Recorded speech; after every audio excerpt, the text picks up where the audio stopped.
Assalamualaikum warahmatullahi wabarakatuh. Bersama saya Cikgu Fendi Sadikin untuk Matematik KSSM tingkatan 3. So, kita akan masuk bab 1, indeks. So, hari ini kita akan belajar bagaimana yang dikatakan dengan bentuk indeks, kemudian bagaimana kita nak menukar satu nombor yang diberi kepada bentuk indeks dan sebaliknya. Okey? Dah ready? Let's go. Okey, mari kita mengenal bentuk indeks. Okey? Bentuk indeks mesti ada dua benda. Yang pertama asas. Okey, nampak? A kuasa N kan? Jadi A ini ialah dia punya asas.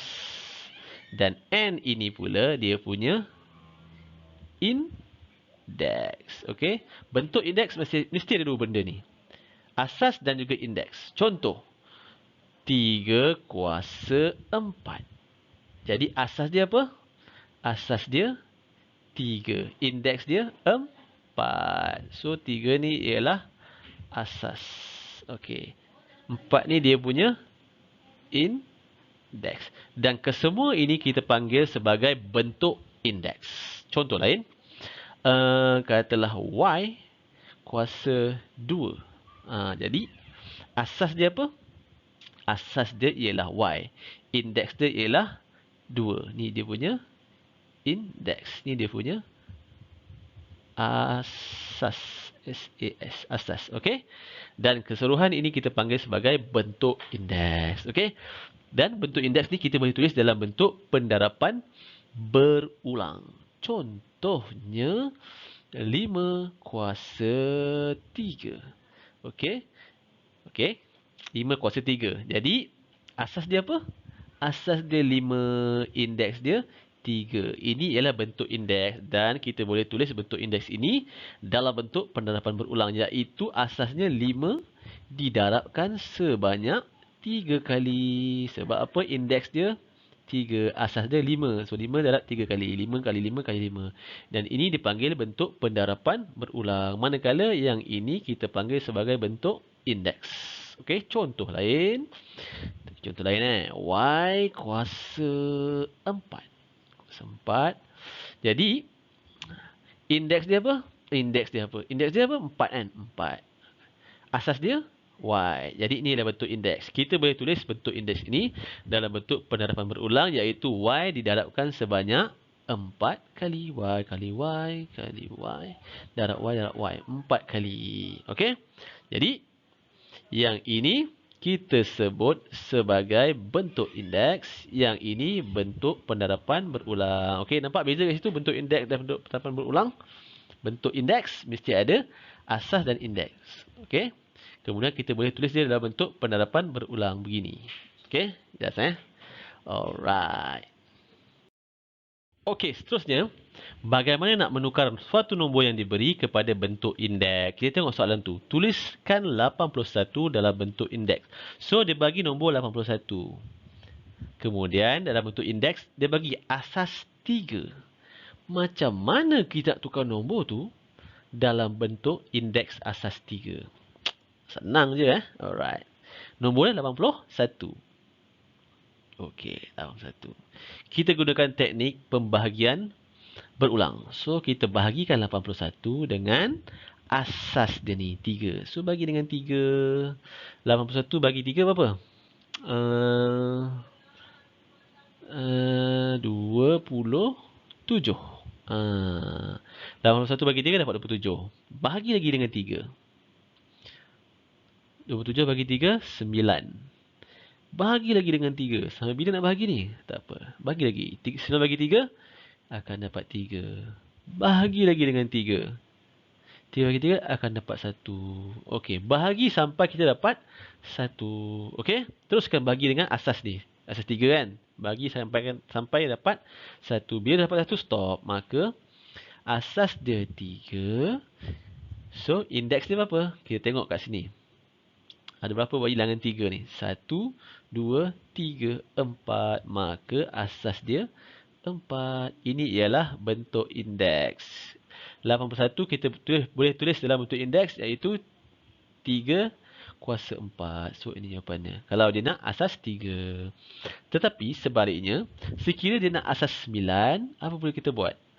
Sama juga, 81 kita gunakan teknik pembahagian berulang. Cuma kali ini kita bahagikan dengan 9 sebab dia nak asas 9. Masih sama. 81 bagi 9, 9. Kita bahagi sampai dapat 1. Okey, selesai. So, sekarang, sekiranya dia asas 9, maka indeks dia ada 2. So, kat sini 2. Jadi, nombor 81 ni, sekiranya kita nak tulis dalam asas 3, kita bahagikan dengan 3 sampai dapat 1. Maka jawapan dia ialah 3 kuasa 4. Dan sekiranya nak tulis dalam asas 9, kita bahagikan dengan 9 sampai dapat 1.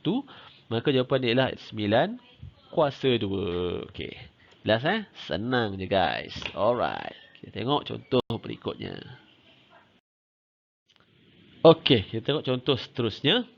Kali ini melibatkan perpuluhan. Tuliskan 0.0016 dalam bentuk indeks asas 0.2.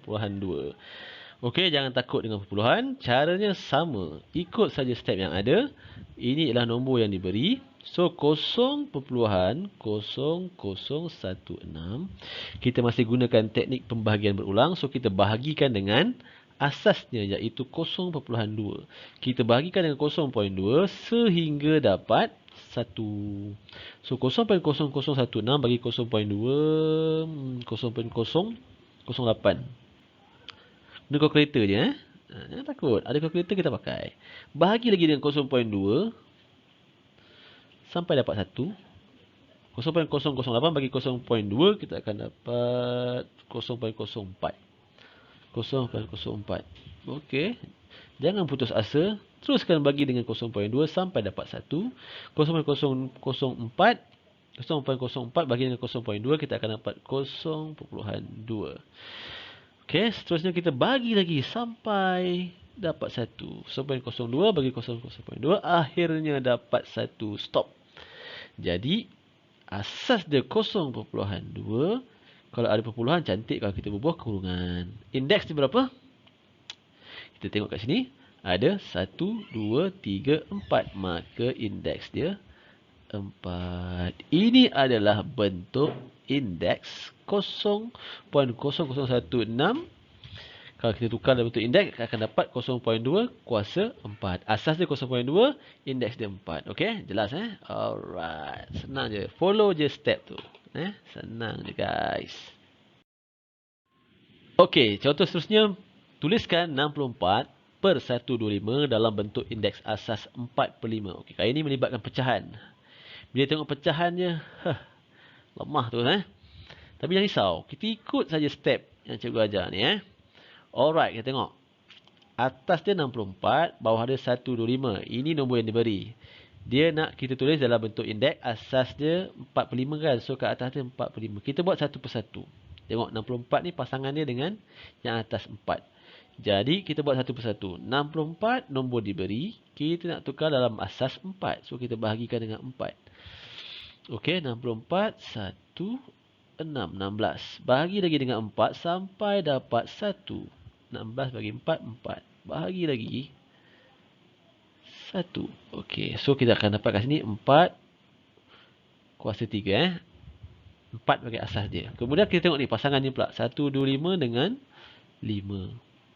Jadi nombor diberi ialah 125. Ambil warna putih 125. Dia nak tukar dalam asas 5 kan. So 125 bagi 5.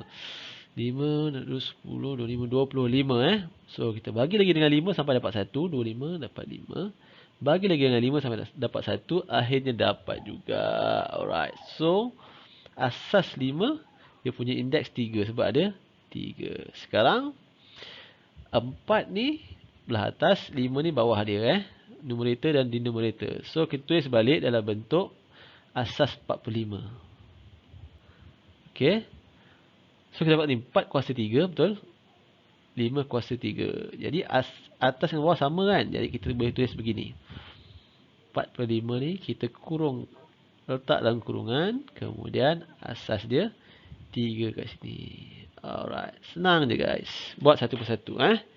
Berdasarkan asas yang diberi. So 64 per 125 kita boleh tulis dalam bentuk indeks asas 45 iaitu 4/5 kuasa 3. Alright. Senang je. Okey, kalau tadi dia bagi nombor tukar kepada bentuk indeks. Sekarang ni terbalik pula Dia bagi bentuk indeks pula. 5 kuasa 3 ni bentuk indeks sebab dia ada asas. Asas dia 5, indeks dia 3.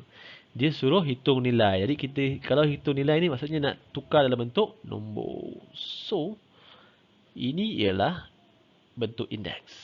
Jadi, ingat lagi tak penerapan berulang?